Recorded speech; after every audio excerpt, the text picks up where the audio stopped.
So guys, अब मैं चलता हूँ रिएक्ट के ऊपर. Okay, so do let me know if you are okay with English, I can go with English. If you are okay with the Hindi, I'll go with the Hindi. कौन सी language prefer करेंगे आप लोग, बताइए. Both. I'll go with both Hindi. language. Okay, ठीक है. तो अभी react का काम करते हैं. सी, जब आप रिएक्ट कर पढ़ने आए थे, राइट, तो बहुत जनों ने बोला भी होगा यार रिएक्ट पे क्या करना है, एंगुलर क्यों नहीं जाना है, एंगुलर पे क्यों या रिएक्ट पे क्यों, क्योंकि मार्केट में ना बहुत सारे अलग अलग लाइब्रेरीज एंड फ्रेमवर्क है. ठीक है. तो जो एंगुलर है, एंगुलर जो भी मार्केट में है, वो उसकी जगह वो एक इंटायर फ्रेमवर्क है. तो हम लोग जैसे आगे बढ़ेंगे कोर्स में, I explain what is the framework, what is the library, और जो रिएक्ट है वो है लाइब्रेरी. ठीक है.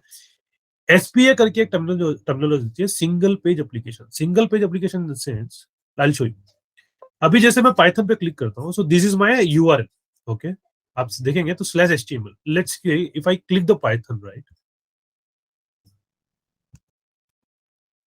यू जस्ट सी, तो ये जो मेरा राउट है ना, ये चेंज हो गया है.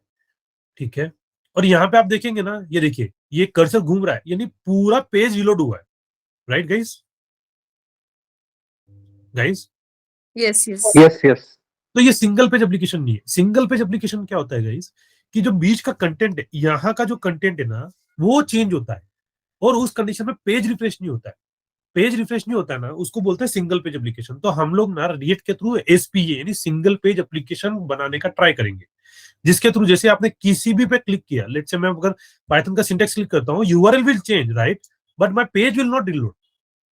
My page will not reload, only the URL will change, and this data, the main content data will get changed, it will get rendered.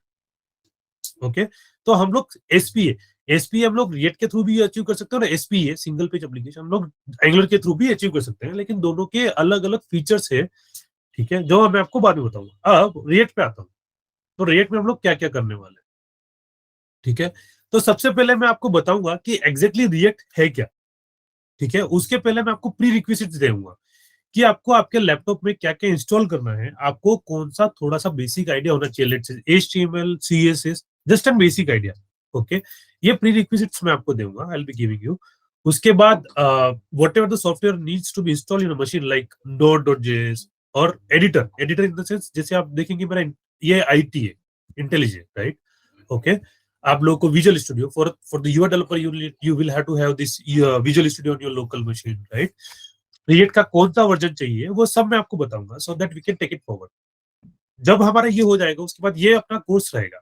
अच्छा, जैसे मैंने अभी आप लोगों को बोला था कि हर एक लैंग्वेज का, हर एक लाइब्रेरी के वर्जन होते हैं. ओके, तो रिएक्ट का जो अभी कंपनीज वर्जन मांगती है वो है रिएक्ट 16 एंड अबव. कौन सा? 16 एंड अबव. ठीक है. अब आप बोलेंगे कि 16 एंड अबव क्या है, अभी हमको तो पता ही नहीं है. तो उसमें क्या होता है ना, कि जब हम लोग रिएक्ट चालू करेंगे ना, तो दो कंपोनेंट होते हैं. क्लास बेस्ड कंपोनेंट, ठीक है, जहां पे हम लोग सारा, ये बताता हूँ आपको.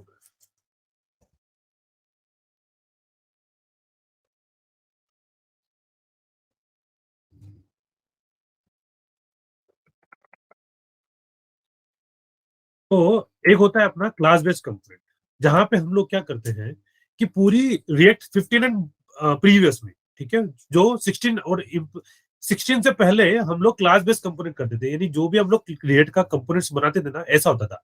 जैसे ये क्लास, एक्सटेंड, रिएक्ट कंपोनेंट और रिटर्न, ये जो भी हम लोग रेंडर करते हैं ना, यहाँ से ये हमारा डेटा यूआई पे शो होता है. ये हो गया अपना क्लास बेस्ड कंपोनेंट, जो कि 16 से पहले था. ठीक है. और अब 16 के बाद जो कंपनीज मांगती है वो 16 एंड अबव वर्जन मांगती है, जहां पे आपको क्लास बेस्ड कंपोनेंट नहीं चलेंगे, हमारा फंक्शनल बेस्ड कंपोनेंट रहेगा. ठीक है. ये हो गया ऐसा, एक फंक्शन रहेगा सीधा, उसके अंदर अपना रिटर्न स्टेटमेंट रहेगा जो कि अपना शो होगा. तो ये हो गया अपना फंक्शनल बेस्ड कंपोनेंट, ये हो गया क्लास बेस्ड कंपोनेंट. कभी भी एक बात ध्यान रखना कि जो भी लैंग्वेजेस होती है, चाहे वो जावा हो, रिएक्ट हो, एंगुलर हो, उसके नए वर्जन्स में क्या करती है कम्युनिटी, कि जो भी लिमिटेशंस होती है उसको अवॉइड करती है, ट्राई करती है उसको रिजोल्व करे और उसको बेटर बनाए. हर एक वर्जन्स में नए नए फीचर्स आते हैं, लेकिन पब्लिक क्या करती है कि उसको अडॉप्ट करने में थोड़ा हेजिटेट करती है. एक एग्जांपल देता हूं, अभी जावा 14 मार्केट में है, लेकिन इंडिया में अभी भी पब्लिक जावा 1.8 यानी 8वें वर्जन पर आई नहीं रही है. अभी भी बहुत सारे लोग जावा 1.7 पे ही काम करते हैं, क्योंकि 8 वर्जन में क्या हो गया कि फंक्शनल बेस्ड कंपोनेंट आ गया है. तो ये फंक्शनल बेस्ड कंपोनेंट क्या है, ये मैं आपको बताऊंगा. जो प्रोग्रामिंग फीचर्स के अलग अलग टाइप होते हैं. ठीक है. तो कभी भी आप जब आप डेवलपमेंट करें तो हमेशा ध्यान रखिएगा कि आपको वोलेटाइल होना है, यानी आज अगर आप रिएक्ट 16 पे काम कर रहे हैं, आगे जाके रिएक्ट 20 आएगा तो उसपे भी आप लोगों को मूव होना पड़ेगा, क्योंकि कंपनी क्या करती है कि कीप वो चेंज करती रहती है, ठीक है। थोड़ा सा सिंटेक्स चेंज हो जाता है, थोड़ा सा फीचर्स ऐड हो जाते हैं, बट प्रोग्रामिंग लैंग्वेज जो हमारा, आई वुड से कि जो हमारा लॉजिक है, it remains the same. I hope you are getting it right. Okay, तो ये अपना ये रहेगा कोर्स इसमें, कि रिएक्ट क्या है, ये कब आया था, किसने बनाया था, ठीक है, इसका मेन यूज क्या था। उसके बाद मैं किसी भी लैंग्वेज को स्टार्ट करने से पहले उसकी हिस्ट्री देता हूँ कि ये कब आया था, किस लिए बनाया था, क्यों बनाया था। उसके बाद मैं उसको आगे बढ़ता हूँ, चाहे वो रिएक्ट हो, चाहे जावा हो, चाहे कुछ भी हो। उसके बाद हम लोग पढ़ेंगे रियल वर्ल्ड एसएपी एसपीएस, जो मैं आपको बता रहा था, एंड रिएक्ट वेब एप्स, ठीक है। Why why should we choose React, मैंने आपको बताया था कि एंगुलर भी है, व्यू भी है, एम्बर भी है, बट रिएक्ट में ही क्यों जाना है, राइट। तो ये कंपनीज क्या करती है ना, कि इंटरव्यू पूछती है कि भाई मुझे रिएक्ट चूज कर, क्या है, क्या आपका डिफरेंस क्या है रिएक्ट और एंगुलर में। तो कैंडिडेट्स वहां पे स्टक हो जाते हैं। तो दोनों के अपने अपने pros and cons that I will be explaining, ठीक है। देन रिएक्ट इन्वायरमेंट सेटअप, जब ये अपना हो गया बेसिक सेक्शन, ठीक है, जहां पे आप रिएक्ट को थोड़ा ही टच करेंगे, you will get to know the past, and I would say why we chose React. So this part we will be covering here. We till that part we won't be doing any coding thing, right? Section 2 से आपका coding start होगा। तो इसमें क्या होता है कि कोई कंपनी रिएक्ट में क्या होता है कि जैसे जावा स्क्रिप्ट, देखिए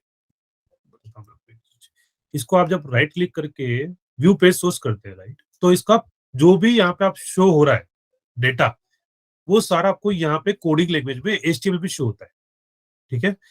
ये देखिए, तो ये जो डॉट जेएस है ना, ये डॉट जेएस होता है अपना जावा स्क्रिप्ट के लिए, यानी जो भी हम लोग फ्रंट एंड पे कोडिंग करते हैं, ठीक है, जावा स्क्रिप्ट के अंदर, ठीक है, वो अपना डॉट जेएस से सेव करते हैं। यहाँ पे रिएक्ट में हम लोग जेएसएक्स यूज करेंगे, ठीक है। जेएसएक्स क्या है, इसका फुल फॉर्म क्या है, ठीक है, हम लोग जेएसएक्स क्यों यूज कर रहे हैं, इसको लेके हम लोग कंपोनेंट का आर्किटेक्चर, यानी कंपोनेंट बनाना है, कंपोनेंट इन द सेंस, ये एक बोल गया कि खाली अगर इतना ही मुझे डेटा चेंज करना है तो ये मेरा कंपोनेंट हो गया है, ठीक है। मैं अपना पूरा पेज रिलोड नहीं करूंगा, सिर्फ इस पर्टिकुलर डेटा को कोई इवेंट पे, जैसे यहाँ पे सबमिट बटन या कुछ होगा, उसके क्लिक करने पे मुझे आई will be changing that data. Okay, so this thing is called a component, कि हाँ इस कंपोनेंट में मेरा कैसा क्या रहेगा, ठीक है। कंपोनेंट का स्ट्रक्चर कैसा रहता है, फोल्डर स्ट्रक्चर कैसा होता है, वो सारा I will be explaining you, ठीक है। And then rather than going with the class based component, okay, we will not be touching this class based component, but if you want I can touch it. Okay, we will go with the functional component only, so it's totally your call. आप आपकी companies में देखिएगा कि are they working on the class based component or they are using the functional component. Okay, if you say we need to go with the functional component, I'll go with the functional component. If you say we will have to go with the class based component, I'll explain I'll go with the class based component. I'm open for both. Okay guys, but I would suggest to go with the functional based component. Okay, then I be, जैसे ही हम लोग functional based component touch करेंगे तो उसके अंदर हमारे जो जो भी कंपोनेंट्स है फंक्शनल कंपोनेंट्स के, राइट, कैसे हमारे कंपोनेंट्स क्रिएट करते हैं अपने, आई वुड से स्टेट्स, स्टेट मैनेजमेंट टूल है, हुक्स है, ये सारा हम लोग पढ़ेंगे। तो ये अपना सेकंड फीचर में पढ़ेंगे, जहां पे आप लोग थोड़ा बहुत कोडिंग करना चालू कर देंगे, ठीक है। सेकंड, किसी भी अगर आप यूआई पे काम कर रहे हो तो आप आपके ब्राउजर पे राइट क्लिक करके इंस्पेक्ट करेंगे, राइट, तो यहाँ पे आपको कंसोल दिखेगा, ये, ठीक है। इस कंसोल में ये अपना कंसोल होता है जहां पे हम लोग जावा स्क्रिप्ट, रिएक्ट, एंगुलर की कोडिंग का टेस्ट कर सकते हैं। ये बात हमेशा ध्यान रखना, ठीक है।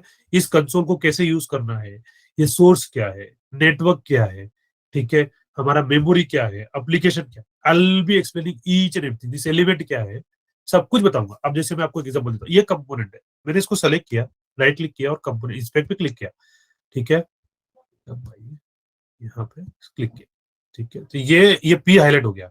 इस पी के अंदर आप देखेंगे ये मेरा कंपोनेंट है, इसको मैं यहाँ से चेंज कर सकता हूँ, हेलो देयर, ठीक है। जैसे मैंने क्या एक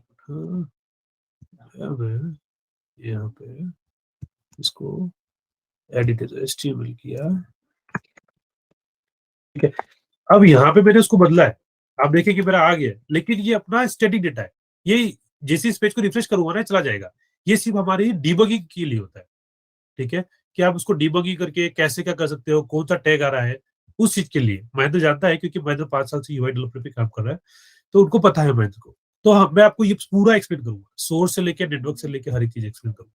उसके बाद हम लोग जाएंगे, सॉरी,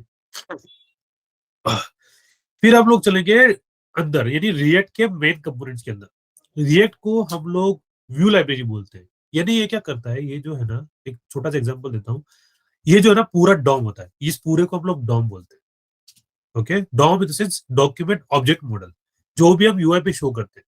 रिएक्ट क्या करता है, मेमोरी के अंदर इसकी जो ब्राउजर की एक मेमोरी होती है, उसके अंदर इस डॉम को ना इसका रेप्लिकेट रखता है। रेप्लिकेट इन द सेंस इसका वर्चुअली डॉम रखता है।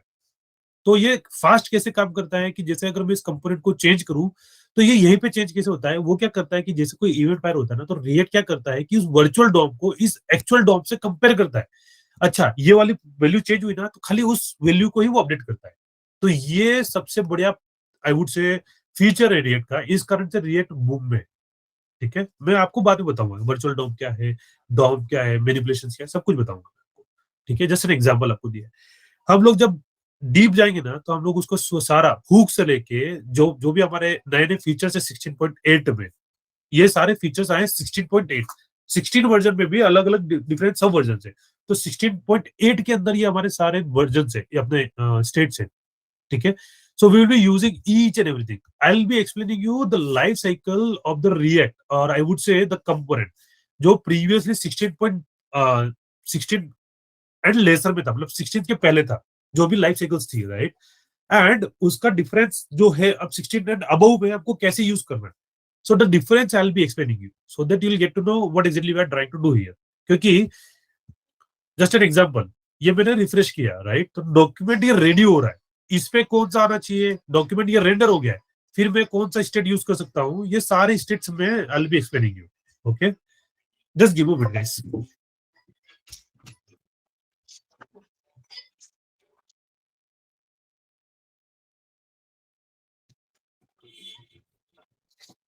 या okay, I am sorry. Then हम लोग पढ़ेंगे how React updates the DOM, that's what I just told you, right. The hardware function, okay, all, so using the refs, right, so those are the features of the React we will be explaining you. Then comes to the, in the fourth section I'll explain you the routing part. Routing part in the sense, see, the route is this thing, component props HTML. If I click the tutorials, right, so this is the tutorial.html, right. So again, this is, if you see, the page is not reloaded. Just check it here, huh? The page is not refreshing. If I click the blog now, see, the page is not reloading. Only the content is getting changed. See, the page is not reloading because this is a single page application. If I click the docs again, the route is getting changed, right? Okay, but the page is not reloading. And if you see, the execution is quite faster here. Okay, right? But if I refresh the page, right? See, the cursor is moving here, right? And then it's refreshing. I mean, it's just refreshing the page. So this is the part I was talking about. So this is our single page application. Okay. If I click anywhere here, if I click here, only the routes, the URL gets changed and the content is getting changed, right? The page is not reloading. I hope you are getting it. Guys, am I audible? Yes, Parag. Yes. Yeah.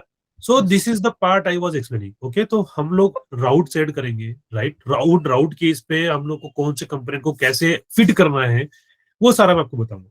Then comes to the forms and form validation.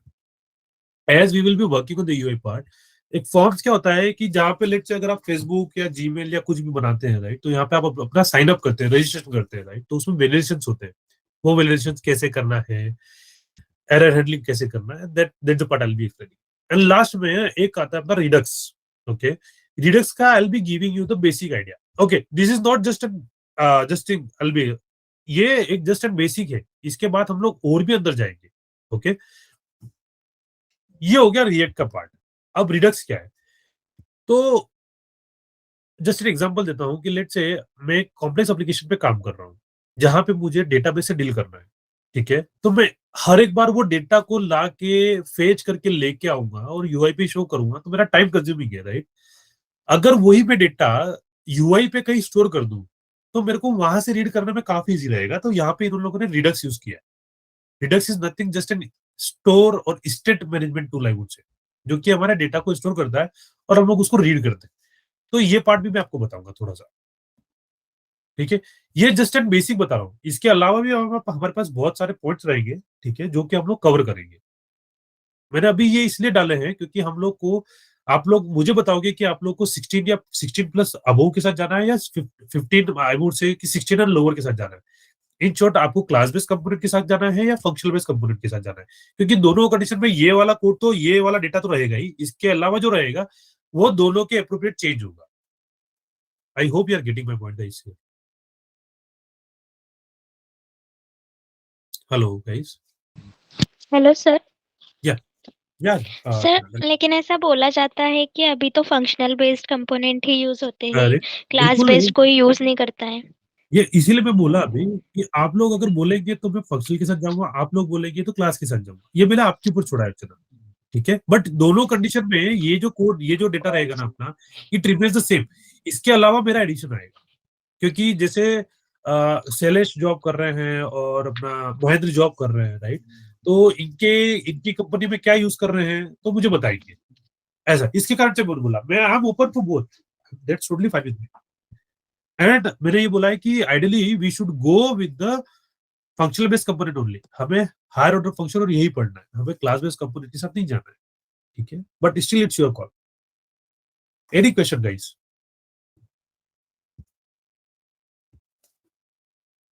Hello. Yes, Parag. या tell me. तो मेरा आप basically आप 16 plus के ऊपर जाएंगे, version हाँ जो भी हो, और देखिए, फंक्शनल। मैं आपको रिकमेंड वही करूंगा कि 16 एंड अबव पे हम्म, चलते हैं, क्योंकि यही मार्केट में है, ठीक है। Okay. That doesn't mean that I'll not touch the class-based component. Of course, I'll be explaining you the difference between both of them. Okay, okay. I'll be explaining them. Yeah. And API integration वगैरह, Of course. that will also become Yeah. okay. This will do. So see, this is just a basic which I told you. Once we Okay. go with the, so what? Okay, let me tell you how it is going. Mhm, I'll once we start with the React class, right? So I'll give you mhm, 2 to 3 different projects. Okay. okay. उस तीनों project पे आपको पहले ही काम करना है, and this all this project is going to be a portal where you will be adding the UI part, you will be adding the API part, okay, and you will be doing the sorting, sorting, ascending and descending, delete operation, add operation, edit operation, everything you will be doing it. Also with the pagination.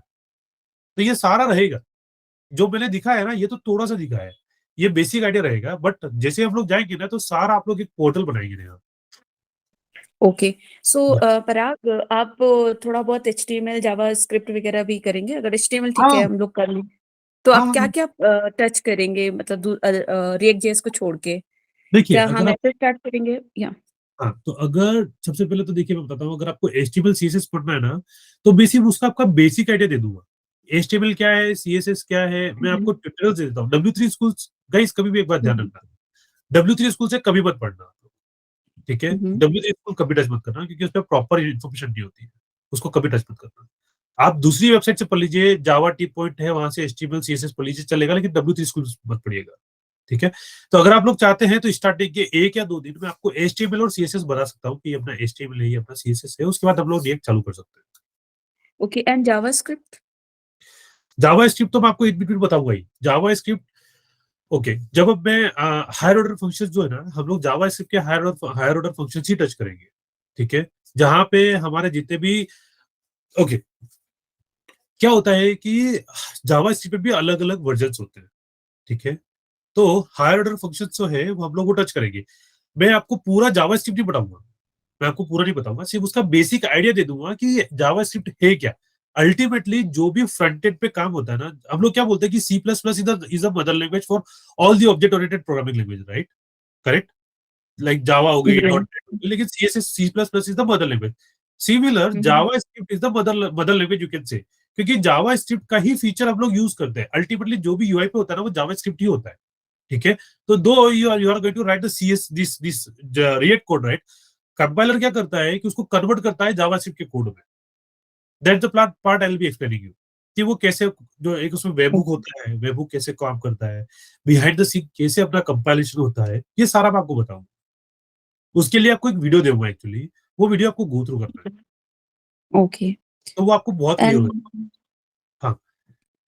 And हाँ and Parag, Parag, sorry, please go ahead, man. या मैं tell आप इसमें मतलब JavaScript और react दोनों चीज cover करोगे या फिर सिर्फ रिएक्ट से नहीं ही नहीं स्टार्ट करोगे? नहीं, मैं पहले ना थोड़ा सा आपको जावास्क्रिप्ट का आइडिया दूंगा। जावास्क्रिप्ट है ओके। क्या, ठीक है, जावास्क्रिप्ट कब आई, ठीक है, और जावास्क्रिप्ट कैसे यूज करते हैं, ठीक है, ये थोड़ा सा आइडिया दूंगा। देन विल गो टू नहीं। The ES6 feature. मैं डायरेक्ट इस पर ही जाऊंगा। जावास्क्रिप्ट का दूसरा नाम है ECMA, ECMA। ECMA stands for European computer manufacturer association, ठीक है, जावास्क्रिप्ट का दूसरा नाम है ये, ठीक है। उसके भी वर्जन होते हैं, ECMA 5, ECMA 6। तो हम लोग जो यूज करेंगे, हम लोग ECMA 6, ES6 यूज करेंगे। ES6 को ES5 में कैसे कन्वर्ट करते हैं, ES6 में क्या क्या नए फीचर्स है, जावास्क्रिप्ट के बाद मैं आपको ES6 बताऊंगा। ES6 के बाद हम लोग रिएक्ट पे मूव होंगे, क्योंकि जो भी ES6 के फीचर्स है ना, हम लोग सारे के सारे रिएक्ट के अंदर यूज करेंगे, ठीक है भाई। तो अल्टीमेटली मतलब इसमें जावास्क्रिप्ट ही यूज होती है ना 70%, तो हाँ रिएक्ट में। हाँ हाँ हाँ हाँ तो इसलिए मतलब पहले अपने को जावास्क्रिप्ट के कॉन्सेप्ट क्लियर होना जरूरी है। बहुत जरूरी है भाई, वो मैं करूंगा ना आपके लिए। That's what I am saying. See, I will give you the basic idea of the JavaScript, okay. और जैसे हम लोग हम्म, गेट पे जाएंगे ना, तो जो हायर ऑर्डर फंक्शन है which is a part of JavaScript only, but we will be using inside the React, okay. Yeah right. You were तो सेइंग समथिंग। इसका हाँ, या बोलिए बोलिए बोलिए बोलिए। इसका जो जावास्क्रिप्ट इनिशियली जो आप पढ़ाओगे उसका ड्यूरेशन कितना रहता है, मतलब कितने टाइम में मतलब जावास्क्रिप्ट जी, आप 2 से 3 दिन में मैं आपको HTML CSS जावास्क्रिप्ट jQuery ये सब बता दूंगा। इससे ज्यादा टाइम नहीं लूंगा मैं इसके लिए। बट अगर ओके। आपको चाहिए कि हमें और पढ़ना है, हम लोग और सीखना चाहते हैं, then I am okay with that, that's totally fine. Ultimately guys, see let me tell you one thing, okay. Hmm आप लोग जितना मुझसे सीख सकते हो, आप लोगों को सीखना है। देखिए, मैं आपको सिर्फ बता सकता हूँ, आप लोग को जितना सीखना है, आप लोग कितना मुझसे मुझसे कितना खींचते हो नॉलेज, राइट, ये आपके ऊपर है। देखिए, ओके। राइट, क्योंकि मैं आपकी सिर्फ हेल्प कर सकता हूँ वो कंसेप्ट को क्लियर करने में, वो जो भी प्रैक्टिकल है उसको कंप्लीट करने में। अल्टीमेटली मार्केट में आपको आना है, राइट। और मैं एक developer, I am also right. Working as a Java full stack developer only. तो आपको जितना नॉलेज लेना है मेरे से, आपके ऊपर है कि आप किस तरीके से कितना नॉलेज खींच सकते हो। I am ready to share each and everything. It's totally up to you. आप बोलोगे कि पराग मुझे जावास्क्रिप्ट में और समझना है, I am okay with that, that's totally fine. आप बोलोगे कि आप जावास्क्रिप्ट हो गया, let's move to React, that's totally fine. क्योंकि आप लोग अपना, सी गाइस, एक चीज समझिएगा, आप लोग दो चीज इन्वेस्ट करने वाले हो यहाँ पे। एक हो गया आपका अमाउंट, एक हो गया आपकी एनर्जी। क्योंकि जो अगर मैं आपका 1 से 2 महीना लेऊंगा, लेट अज्यूम, राइट, यही अगर 2 महीना आप किसी और में डालोगे तो आपका शायद आउटपुट कुछ हो रहेगा। तो अल्टीमेटली ये नहीं होना चाहिए कि यार मैंने रिएक्ट की क्लासेस की, मेरी एनर्जी भी गई, मेरा पैसा भी गया और मैं कुछ नहीं सीखा। ये नहीं होना चाहिए। मेरा मेन फोकस ये रहेगा कि आप लोग मुझसे कुछ सीखे, ताकि आप लोग अच्छी सी जॉब ले सके। आप लोग कंपनी में, क्योंकि मैं आगे लिख के दे रहा हूँ कि जब मेरा ये कोर्स हो जाएगा ना, आप रिएक्ट पे अच्छे खासे ट्रेंड हो जाओगे। क्योंकि मैं आपको मोस्टली अपना हैंड्स ऑन पे काम करूंगा कि हैंड्स ऑन कीजिए, तो आप कहीं भी अटकने वाले नहीं। क्योंकि रिएक्ट ऐसा हो जाएगा ना कि हाँ भाई मुझे रिएक्ट हाँ आता है, अच्छे से आता है, ऐसा हो जाएगा। बट ये अल्टीमेटली आपके ऊपर है कि आप कितना मुझसे एब्जॉर्व कर पाते हो, कितना ले पाते हो मुझसे। नेहा, आप कुछ बोल रहे थे नेहा? यस पराग, तो मेरा क्वेश्चन है लाइक इंडस्ट्रीज में क्वेश्चन इंटरव्यू के लिए क्वेश्चंस कुछ करते हैं और वहाँ पे ऑफ काम कुछ कोर्स। और, that is completely technical, and जब इंटरव्यूज होते हैं वो थोड़ा सा आई गेस डिफिकल्ट होता है। देखिए, कुछ तो भी डिफिकल्ट नहीं होता नेहा, आपको बताता हूँ गाइस। मुझे नहीं पता कि हम लोग क्लास लेके नहीं लगे, बट आपको एक चीज बताता हूँ हमेशा। अगर आप लोग इंटरव्यू देने जा रहे हैं ना, what you can do, you put your mobile on airport mode, ठीक है। सबसे बेस्ट टेक्निक बता रहा हूँ अभी तक, जो मेरे भाई ने मुझे बताई थी, और इट वर्क्स, ठीक है। आप उसको एयरपोर्ट में मोड पे डाल दो, ताकि कोई भी कॉल नहीं आएगा। सेकंड, आपका रिकॉर्डिंग चालू कर दो वहां पे। 1 घंटे के इंटरव्यू में मोबाइल साइड में रख दो और रिकॉर्डिंग चालू कर दो। जो भी क्वेश्चन आ रहे हैं, 3 से 4 इंटरव्यू के बाद वो रिपीटेड क्वेश्चन मिलेंगे आपको। 60% भी रिपीटेड क्वेश्चन मिले ना, तो छठे इंटरव्यू में आपका ऑलरेडी सिलेक्शन हो जाएगा। सेकंड, आपको क्या करना है कि मैं आपको इंटरव्यू के हिसाब से भी प्रिपेयर करूंगा, किस हिसाब से एक जो इंटरव्यूअर है, किस हिसाब से कैंडिडेट को कंफ्यूज करते हैं, राइट। मैं आपको बताता हूँ कि किस हिसाब से कंफ्यूज करते हैं। मैं I help you there as well, कि भाई इस हिसाब से आपको आंसर देना है, इस हिसाब से आपको प्रिपेयर करूंगा, ठीक है। बट सबसे बेस्ट ये है कि आपके मोबाइल को डाल दो साइलेंट पे, इसमें एयरपोर्ट पे, एयरप्लेन मोड पे, और उसको रिकॉर्ड करो। कोई भी ओके कंपनी में जाते हो, ठीक है, वो लोग ट्राई क्या करते हैं, मैं भी इंटरव्यू लेता हूँ, मैं बताता हूँ आपको। लोग क्या ट्राई करते हैं कि आपको कितना नॉलेज है, राइट, और ये बताते हैं कि हम क्या क्या यूज करने वाले, बट जो भी फीचर्स है, कोई भी कंपनी सारे फीचर्स को यूज नहीं करती है भाई। कोई भी कंपनी यूज नहीं करती, बस पूछते हैं, देखते हैं कि कितना नॉलेज है। आपने उसका 60-70% भी दे दिया आंसर, दे आर हैप्पी, वो आपको सेलेक्ट कर लेंगे। उनका अल्टीमेटली गोल ये होता है कि एक्चुअली आपने रिएक्ट पे काम किया है या नहीं किया है, क्योंकि पब्लिक क्या करती है कि सिर्फ इंटरनेट से पढ़ के और रिएक्ट के जवाब, क्योंकि इंटरनेट पे आप सर्च करोगे ना 100 top question and answer of react, वो लोग रट्टा मार के दे देते हैं, बट बाद में उनसे होता नहीं है कुछ, ठीक है। तो जब आप हैंड्स ऑन करोगे ना, तो you will be in position to give the answer of every question, क्योंकि आप उस चीज को रिलेट कर सकते हो कि इस फीचर को कहां से क्या है, तो you will be able to give the answer, ठीक है। ये डिफरेंस रहेगा आपके उसमें, आप लोगों में, और जो गूगल पे सिर्फ 100 क्वेश्चन आंसर बोल के जाते हैं ना, उनमें और आपने ये डिफरेंस रहेगा। Any other question please? तो ठीक है, फिर हम लोग बता दीजिएगा, आप रेडिकल से कनेक्ट कर लीजिएगा, कब से चालू करना है, किसको क्लास ज्वाइन करना है, क्या करना है, मुझे बता दीजिएगा, तो रेडिकल वाले मुझे पिंग कर देंगे, ठीक है गाइस? यस श्योर चलेगा, okay, thanks a lot, thank you thanks for